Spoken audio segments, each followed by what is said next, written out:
Fierce winds sent flames racing across the island, destroying nearly 300 structures and decimating the historic town of Lahaina. The incident appears to be closer to 29th and Avenue C, so we're just off Idlewild.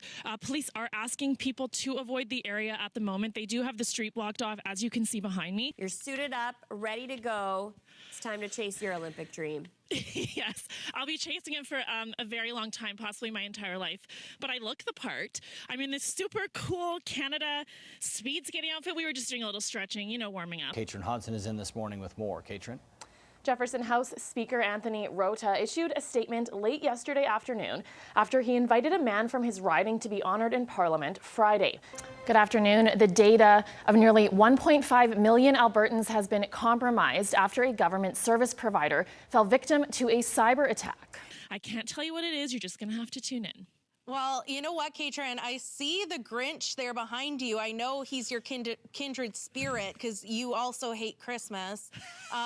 So maybe you should go hang out with the Grinch. I love Christmas. Okay, bah Alex humbug. Brown, just wait till I get back.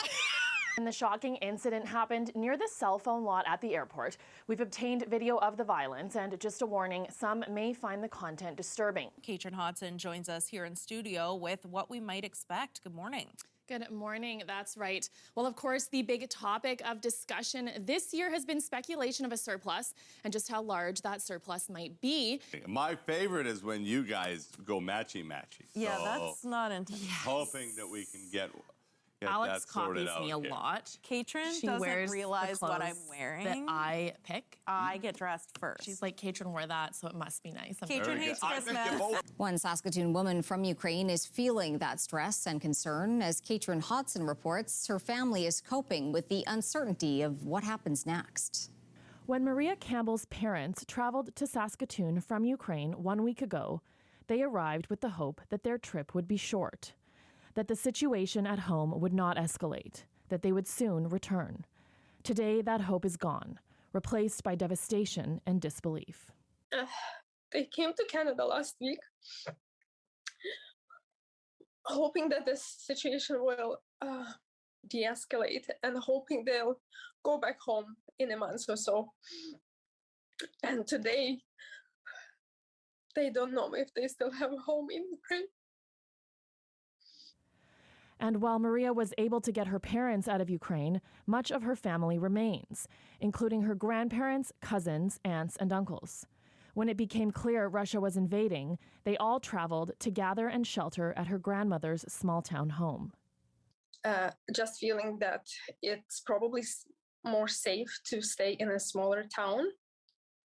And the other reason is just to be all together because, like I said, everyone is real scared and they don't know what's going to happen tonight. Maria says there is a slew of misinformation coming out of Russia. She says she wants Canadians to know that Ukraine is the victim, that all Ukrainians want is to live peacefully in their country. She says Ukrainians need weapons to defend themselves, as well as economic and humanitarian aid. First of all, it's a plea to the government to help.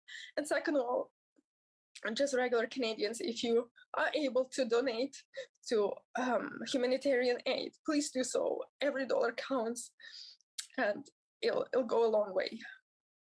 Thank you. Caitrin Hodson, CTV News. Lined with fans eager to get a glimpse, the Gordie House Sports Complex was the place to be Friday morning when Toronto Blue Jays players Vladimir Guerrero Jr., Alek Manoah, and Jordan Romano stopped by ahead of the 61st Kinsman Sports Celebrity Dinner. It's not often you get the chance to meet a Major League Baseball star, let alone the chance to play with them. But that's exactly what these Saskatoon kids got Friday morning.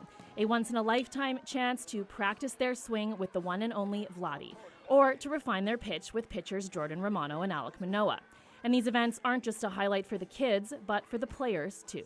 You know, the money goes to a really good cause, helps out the community, but for me the most fun is just hanging out with the kids, playing ball, so that's kind of why I do it. Estoy muy contento de venir aquí y compartir con los niños, ya que en la temporada ellos no pueden, son pocos los que pueden ir a ver los juegos y yo creo que me siento muy contento de estar aquí. Very happy to be here in Saskatoon. I mean, as you know, for some of those kids, it's kind of hard during the season to go to the stadium. So it's time for me now to go around and I can stay here in Saskatoon and to spend time with them.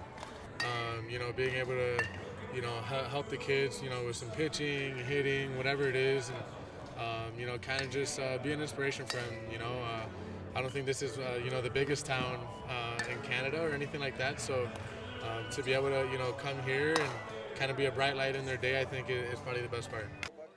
And it was just that for this lucky group of kids who were, no surprise, pretty excited to see one player in particular. What is the best part about being here today? Seeing Vladdy. Is he who you were most excited to see? Yeah. How excited are you both to be here? Did you sleep last night? No, barely. What about you, Lena? I didn't know. Okay, so what's the best part about being here? Who are you most excited to see? Vladdy. Okay, and have you gotten a chance to talk to him yet? Not yet. Are you nervous? Yeah, I'm very nervous. He's really nice. I just talked to him, so don't worry. What is your biggest piece of advice for anybody who's going to come play baseball with MLB famous baseball players? Just have fun and be yourself. Don't be shy and be excited more.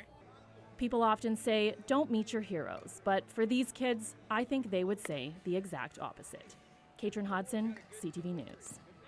A video of an altercation involving an Edmonton police officer and an 18-year-old has Alberta's watchdog investigating the use of excessive force. We're not sure exactly what happened with the smoke alarm inside, whether there was no smoke alarm or whether it had been removed. We'll continue to update you with more information. Also to note that the roads in the area have been reopened as well.